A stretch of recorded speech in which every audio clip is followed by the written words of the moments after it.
Hello दोस्तों, राधे राधे। स्वागत है आप सबका काजल स्टडी वर्ल्ड में एक नए वीडियो के साथ। और जो हमारा टॉपिक रहेगा आज का वो पुराना ही टॉपिक है, प्राचीन इतिहास हम लोग टॉपिक कर रहे थे, जिसका पार्ट 1 मैंने कल अपलोड किया था, तो आप लोगों ने देख लिया होगा। और उसका जो सेकंड पार्ट है हम लोगों ने यहाँ तक कंप्लीट किया था, ये देखिए आप लोग वीडियो में देख लीजिएगा। और हम यहाँ से स्टार्ट करेंगे, ठीक है, इसका सेकेंड पार्ट। तो अभी रिविज़न करेंगे, फिर जो हम लोग नेक्स्ट टॉपिक जो होगा, मतलब नेक्स्ट वीडियो जो होगी हमारे नए टॉपिक की होगी फिर, ठीक है। यहाँ से मौर्य साम्राज्य स्टार्ट है, तो अभी हम लोग इसका रिवीजन करते हैं। अभी हम लोग शुरू करते हैं बौद्ध धर्म से, ठीक है। तो बौद्ध धर्म के संस्थापक कौन थे? गौतम बुद्ध। बुद्ध ने अपने धर्म को आर्य धर्म कहा था, ठीक है। बचपन का नाम जिनका क्या था? सिद्धार्थ था, वह जो सिद्धि प्राप्त करने के लिए जाना जाता है। सिद्धार्थ का अर्थ ये है। जन्म इनका कब हुआ था? तो 563 BC में नेपाल के तराई क्षेत्र में स्थित कपिलवस्तु के लुम्बिनी का नेपाल में के आम्रकुंज ग्राम में साल वृक्ष के नीचे हुआ था। कपिलवस्तु की पहचान सिद्धार्थ नगर के पिपरहवा से की जाती है। पिता इनके कौन थे? तो सुद्धोदन क्या लिखा है? साक के गढ़ के मुखिया थे, ठीक है। माता इनकी माता का नाम क्या था? महामाया देवी रामग्राम के कोलिय गणराज्य की कन्या थी, ठीक। और ये कहाँ पड़ता है रामग्राम? तो महाराजगंज गोरखपुर में। देवदहगढ़ के राजा अंजन की पुत्री थी, ठीक है, ये जो उनकी माता थी। और देवदहगढ़ ये भी महाराजगंज में पड़ता है।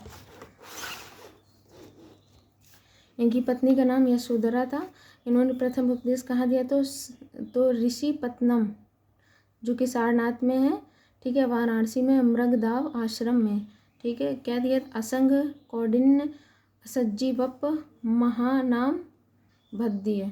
प्रथम उपदेश को बौद्ध धर्म में धर्म चक्र प्रवर्तन, धर्म को चक्रानुसार में चलाकर धर्म में साम्राज्य, मतलब इसका अर्थ लिखा है, स्थापित करना, इसको कहा जाता है। प्रथम उपदेश को क्या कहा गया? तो धर्म चक्र प्रवर्तन कहा गया। बौद्ध कला में मृग शहीद चक्र द्वारा प्रदर्शित कहा जाता है, ठीक है। इसके अलग अलग अर्थ हैं।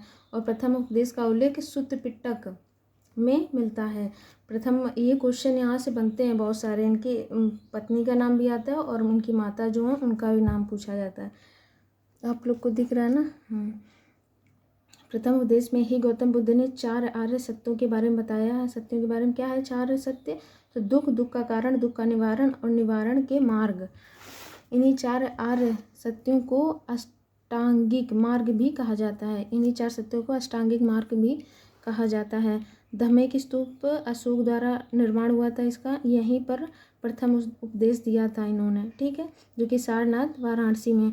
बुद्ध ने अपने जीवन के सर्वाधिक उपदेश श्रावस्ती में दिए थे, जो कि राप्ती नदी पर स्थित है, ठीक है। बौद्ध धर्म का सर्वाधिक प्रचार, सर्वाधिक अनुयायी यहीं पर हुआ, ठीक, श्रावस्ती में ही। और बुद्ध जी का सर्वाधिक वर्षावास यहीं व्यतीत हुआ था, श्रावस्ती में। ये आता है ये क्वेश्चन भी सर ने जो प्रैक्टिस सेट कराते हैं ना यूट्यूब पर, उसमें भी ये क्वेश्चन उन्होंने कराया और एग्ज़ाम में भी आता है। श्रावस्ती क्या लिखा है? निग्रोथाराम विहार, जेतवन विहार, पुब्बाराम विहार, प्रसेनजित मल्लिकाराम विहार, जेतवन विहार अनाथ पिटक ने दान दिया था। ये जगह के नाम है, ठीक है। अंगुलीमाल को बुद्ध ने श्रावस्ती में ही बौद्ध धर्म ने दीक्षित किया था। अंतिम समय एवं मृत्यु, जिसे महापरिनिर्वाण कहा गया, ठीक है, महापरिनिर्वाण। अंतिम उपदेश सुभद्र को कुशीनगर में दिया था, ठीक। और 483 BC में 80 की अवस्था में हिरण्यवती नदी तट पर 2 साल वृक्ष के बीच में कुशीनार यानी कुशीनगर में इनकी जो मृत्यु हुई थी, वो ये जगह का नाम है, ठीक है। दाह संस्कार कहाँ हुआ था? तो कुशीनगर में राम संबार नदी तट पर हुआ था। रामाभर स्तूप यहीं पर है कुशीनगर में। बौद्ध सर्किट, तो कपिलवस्तु पिपरहवा सिद्धार्थनगर, सारनाथ वाराणसी में कुशीनगर, कौशाम्बी श्रावस्ती में सकीसा, फरुखाबाद में अतरंजी खेड़ा, एटा में है देवदह महाराजगंज, अभी पीछे मैंने वीडियो में बताया है, रामग्राम अहिछत्र। ये आज सर कुछ क्वेश्चन करा रहे थे सुबह, मैं प्रैक्टिस ले रही थी, ये कुछ आया था ये क्वेश्चन जो कि बरेली में है। ठीक है, अब आते हैं जैन धर्म के बारे में जानते हैं। ज़्यादा नहीं, थोड़ा ही है, मुश्किल से 10 से 15 मिनट की वीडियो होगी हमारी, ज़्यादा नहीं लॉन्ग जाएगी। ठीक है, तो जैन धर्म के बारे में पढ़ते हैं। जैन शब्द जिन से निकला है, जिसका शाब्दिक अर्थ है विजेता। ठीक है, संस्थापक कौन थे? तो ऋषभ देव थे, प्रथम तीर्थकर थे ये। इनका अदर नेम मतलब दूसरा नाम क्या है? आदिनाथ केसरिया नाथ। जन्म इनका कहाँ होता? अयोध्या में, इक्ष्वाकु वंश में। ठीक है, प्रतीक क्या है? वृषभ मतलब बैल, प्रतीक है ये इस धर्म का। ठीक है, भागवत पुराण में विष्णु का अवतार माना गया इनको, ऋषभ देव को। और ऋग्वेद में ऋषभ देव का पहला वर्णन अयोध्या के शासक के रूप में किया गया है। कैवल्य ज्ञान प्रयागराज के पास स्थित है, परिमताल के सकवट वृक्ष के नीचे कैवल्य ज्ञान। ठीक है, इन्हें प्राप्त हुआ। अजीतनाथ द्वितीय तीर्थकर थे, जिनका जन्म अयोध्या उत्तर प्रदेश में है, जो कि इक्ष्वाकु वंशीय क्षेत्रीय परिवार में हुआ था। ठीक है, इन शाब्दिक अर्थ क्या है? जिसे जीता ना जा सके, जिसे जीता ना जा सके। प्रतीक क्या है मतलब इनका?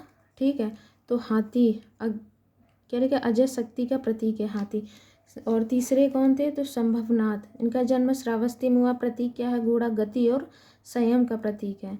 भगवान चौथे कौन थे? तो भगवान अभिनंदन नाथ, चौथे तीर्थकर थे, इनका जन्म अयोध्या में हुआ। प्रतीक क्या है? बंदर, कपि, बंदर को कपि बोलते। मन की चंचलता को वश करने वाला, वश में करने वाला। ठीक है, पांचवें कौन थे? तो भगवान सुमतिनाथ, पांचवें तीर्थकर थे, इनका जन्म अयोध्या में हुआ था। ये जितने भी लिखे हैं ये सब यूपी से रिलेटेड हैं, इसीलिए सर ने लिखवाया। ठीक है, और छठे कौन थे? भगवान पदम प्रभु, छठवें तीर्थकर थे, इनका जन्म कौशाम्बी जैन और बौद्ध दोनों के लिए महत्वपूर्ण माना जाता है। मंदिर जो प्रभासगिरी के नाम से जाना जाता है, कौशाम्बी में जो एक मंदिर है जो प्रभासगिरी के नाम से जाना जाता है।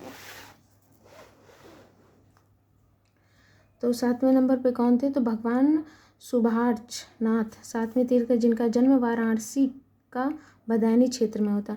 और आठवें तीर्थकर कौन थे? तो भगवान चंद्रप्रभ, जिनका जन्म वाराणसी के पास चंद्रवती में हुआ था। ठीक है, और 9 नंबर पे नौवें तीर्थकर कौन थे? तो भगवान पुष्पदंत सुविधिनाथ इनको कहा जाता है। ठीक, जिनका जन्म कांकदी देवरिया में है के खुकुंद नामक स्थान पर हुआ था।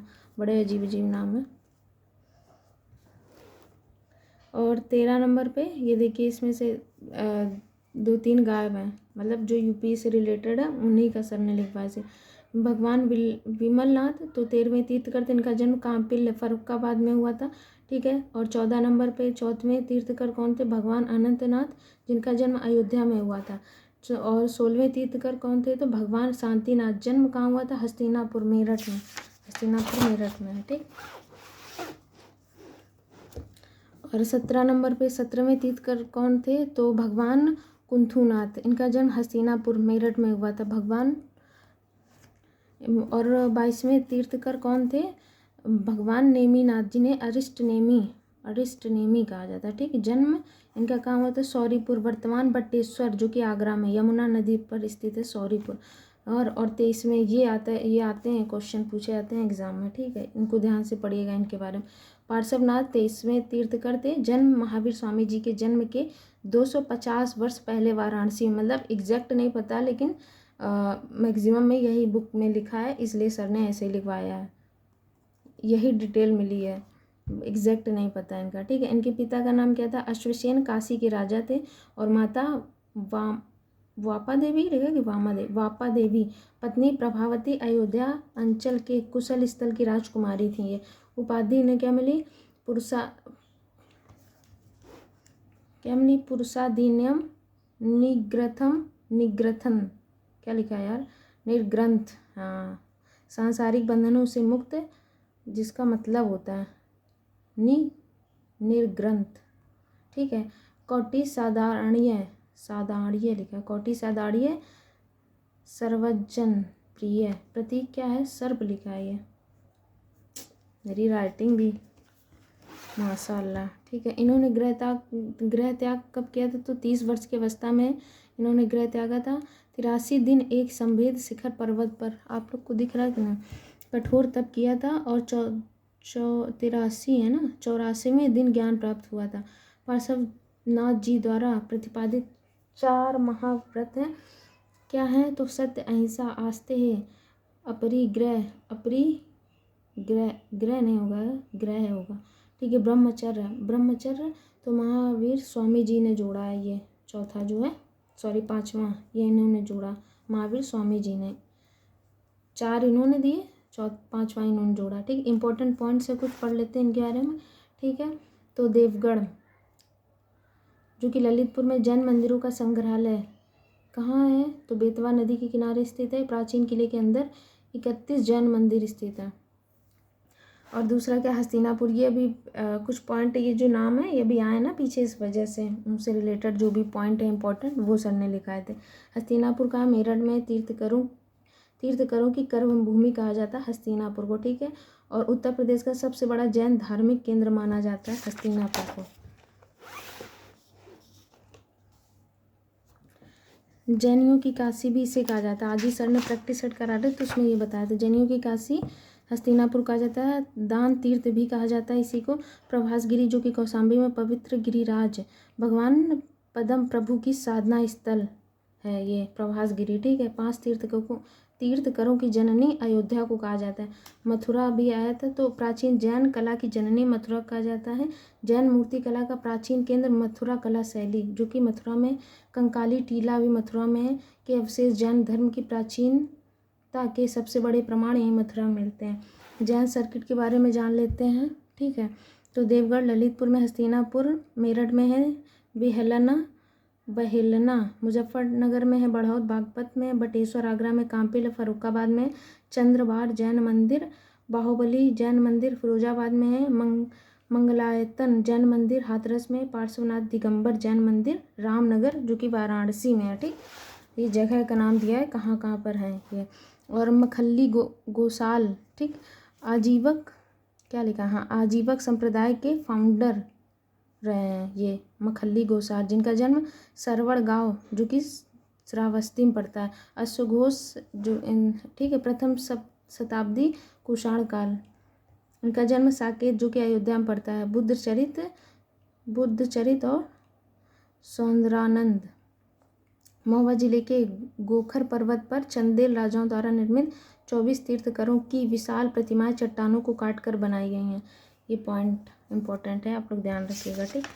तो अभी हमारा सारा टॉपिक यहीं से ख़त्म होता है।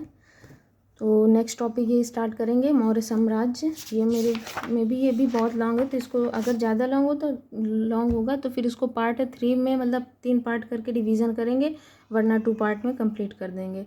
तो आज के लिए इतना ही, मिलते हैं अपने नेक्स्ट टॉपिक में और नए वीडियो के साथ। ओके, आप सभी को राधे राधे।